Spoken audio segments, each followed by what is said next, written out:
Bonjour, bienvenue sur ma chaîne. Aujourd'hui, je vais faire un poulet shawarma. Le poulet shawarma, c'est le type de poulet qu'on retrouve dans les restaurants libanais. Mais aujourd'hui, je vous propose d'en faire une version maison. Vous allez voir, là, c'est très facile à faire maison.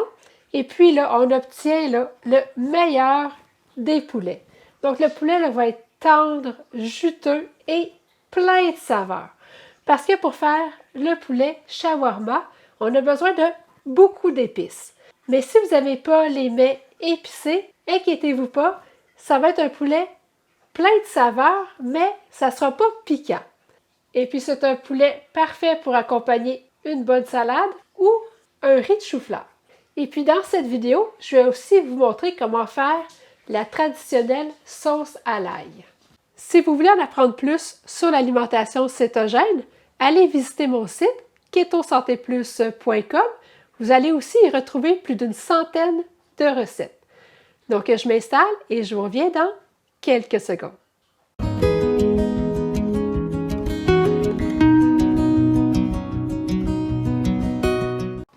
Je vais avoir besoin d'environ 3 livres de haut de cuisse de poulet que je vais déposer dans un bol.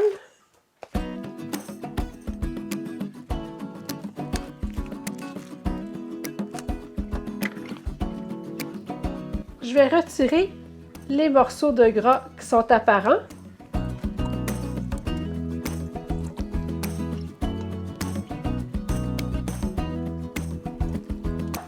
Je vais préparer la marinade. Je vais mettre 3 cuillères à soupe d'huile d'olive.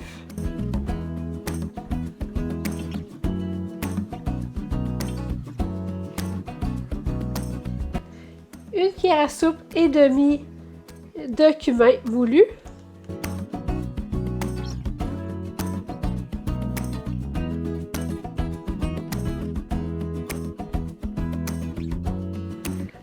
Une cuillère à soupe de paprika fumé. Une cuillère à thé et demie de coriandre moulu. Une cuillère à thé et demie de poudre d'ail.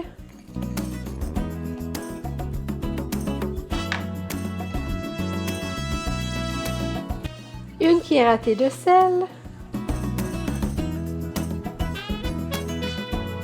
3/4 de cuillère à thé de cannelle. Une demi-cuillère à thé de curcuma.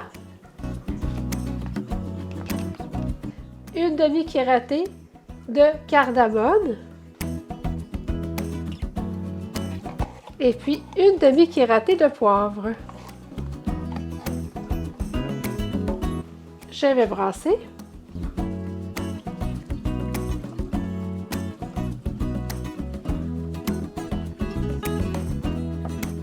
Je vais ajouter la marinade à mon poulet.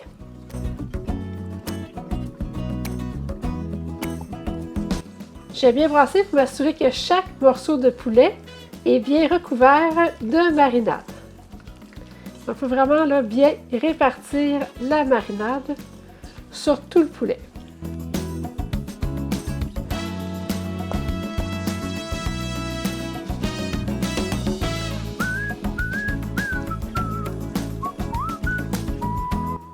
Quand c'est fait, je vais répartir mon poulet dans un moule à pain.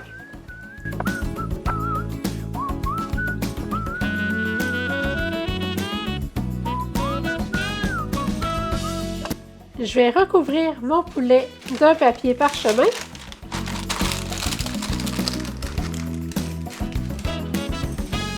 Et puis je vais mettre sur le dessus des boîtes de conserve. Donc moi j'utilise des boîtes de conserve de tomates en dés.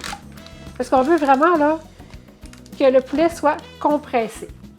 Donc je vais mettre ça au réfrigérateur pendant 2 heures. Donc je vais laisser le poulet mariner pendant 2 heures avant d'en faire la cuisson.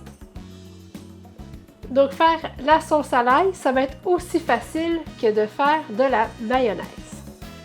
Dans un contenant cylindrique, je vais mettre un blanc d'œuf. Je vais ajouter 2 petites gousses d'ail, ou vous pouvez utiliser une grosse gousse d'ail, une cuillère à soupe de jus de citron, et puis un peu de sel.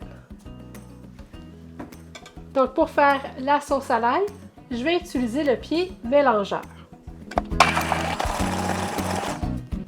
Quand l'ail est bien broyé, je vais ajouter graduellement mon huile d'avocat. Donc 2/3 de tasse d'huile d'avocat. Donc c'est important de l'ajouter graduellement.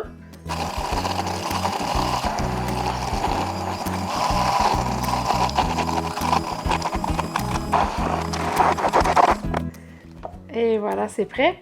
Donc on obtient là, une sauce à l'ail vraiment là, bien épaisse. La consistance est vraiment très belle. Donc là, prenez le temps de goûter à la sauce à l'ail pour ajuster le sel à votre goût. Donc là, je vais la conserver au réfrigérateur jusqu'au moment de servir. Je vais préchauffer le four à 425 degrés Fahrenheit. J'en ai profité pour en faire 2 parce que c'est pas vraiment plus long à faire.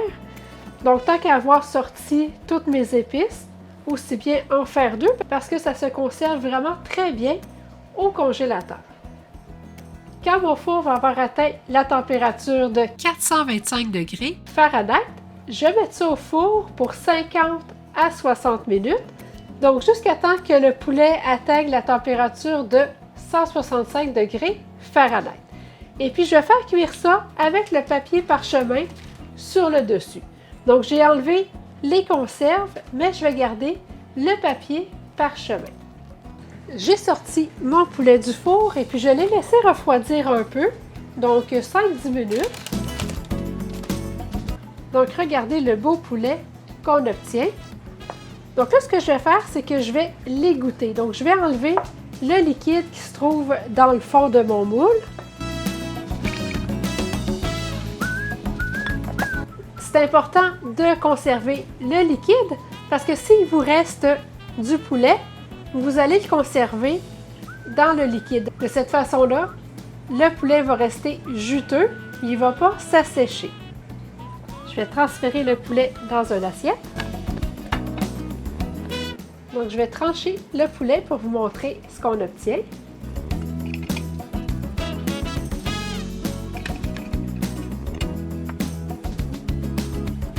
Donc, c'est un poulet là, extrêmement tendre, très juteux, avec beaucoup de saveur.